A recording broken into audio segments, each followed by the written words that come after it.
અચાનક દરાડા બોલો કેટલા દી આવતા હશો તો જૂનાગઢ લાગે એવું. સોશિયલ મીડિયા ઇન્ફ્લુએન્સર કીર્તિ પટેલ ભવનાથ ખાતે મૃગીકુંડમાં સ્નાન કરીને વિવાદોમાં આવ્યા હતા અને આ મૃગીકુંડમાં સ્નાન કર્યા બદલ કીર્તિ પટેલની સામે સાધુ સંતોની લાગણીઓ દુભાઈ હતી અને આ પછી કીર્તિ પટેલ દ્વારા પોલીસ ઇન્સ્પેક્ટર કેજે મોડ સાથે પણ ઉગ્ર બોલાચાલી કરીને એક ખરાબ ગેરવર્તણૂક કરવામાં આવી હતી. તો આજે કીર્તિ પટેલ જૂનાગઢ પોલીસ સ્ટેશનમાં હાજર થયા છે. તો આવો જાણીએ સમાચાર વિસ્તારથી. નમસ્કાર, જમાવટ સાથે હું છું.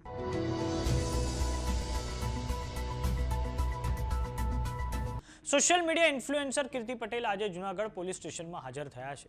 મૃગીકુંડમાં સ્નાન કરવાને લઈને કીર્તિ પટેલની સામે 2 ફરિયાદ નોંધાઈ હતી. એક ફરિયાદ મહંત બજરંગદાસ બાપુ દ્વારા અને બીજી ફરિયાદ મહિલા પોલીસકર્મી કેજે મોડ દ્વારા નોંધાવવામાં આવી છે. મહિલા પોલીસકર્મી કેજે મોડ દ્વારા એટલે ફરિયાદ નોંધાવવામાં આવી છે કેમ કે મૃગીકુંડની ઘટના ના સમયે જ્યારે પોલીસ તેને અટકાવવા ગઈ ત્યારે કીર્તિએ ફરજ પરના મહિલા પોલીસ ઇન્સ્પેક્ટર કેજે મોડ સાથે અત્યંત અશોભનીય વર્તન કર્યું હતું. તેમણે પોલીસના નિયમોને નેવે મૂકીને ઉગ્ર દલીલબાજીઓ કરી હતી, જેના કારણે તેમની સામે સરકારી કામમાં અવરોધ અને ગેરવર્તનનો એક ગુનો નોંધવામાં આવ્યો હતો. અને હવે આજે કીર્તિ પટેલ આ એફઆઈઆર ને લઈને જૂનાગઢ પોલીસ સ્ટેશને હાજર થયા છે. કીર્તિ પટેલ દ્વારા મૃગીકુંડમાં જે વિવાદ કરવામાં આવ્યો તેને લઈને એક બીજી ફરિયાદ પણ નોંધાઈ હતી. જૂનાગઢના ભવનાથ તળેટીમાં આવેલા મૃગીકુંડનું ધાર્મિક મહત્વ ખૂબ જ છે.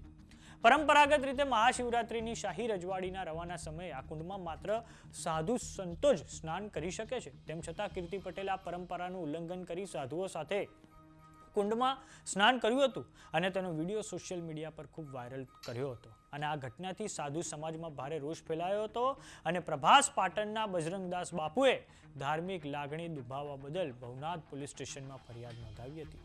આમ થોડાક સમય અગાઉ કીર્તિ પટેલના ખંડણી કેસમાં જામીન થયા હતા અને આ પછી 24મી ફેબ્રુઆરીએ ભવનાથ પોલીસે કીર્તિ પટેલને હાજર થવા આદેશ આપ્યો હતો. અને હવે આજે કીર્તિ પટેલ આજે બીજી એફઆઈઆર છે કે જે મહિલા પોલીસકર્મી કે જે મોડ દ્વારા નોંધાવવામાં આવી છે તેને લઈને જૂનાગઢ પોલીસ સ્ટેશને હાજર થયા છે.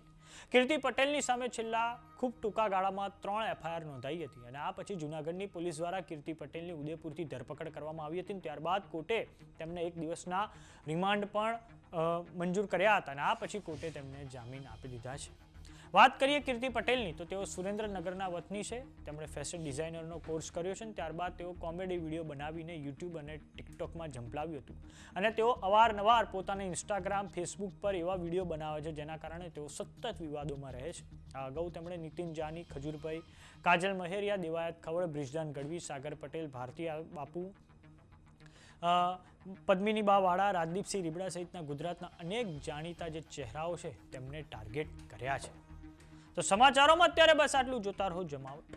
જો તમામને યુટ્યુબ પર જોઈ રહ્યા તો સબસ્ક્રાઇબ કરો, જો તમામને ફેસબુક પર જોઈ રહ્યા તો ફોલો કરો. સાથે જ અમારી વોટ્સએપ ચેનલ આવી ગઈ છે, જોઈન કરવાનું ના ભૂલતા. નમસ્કાર.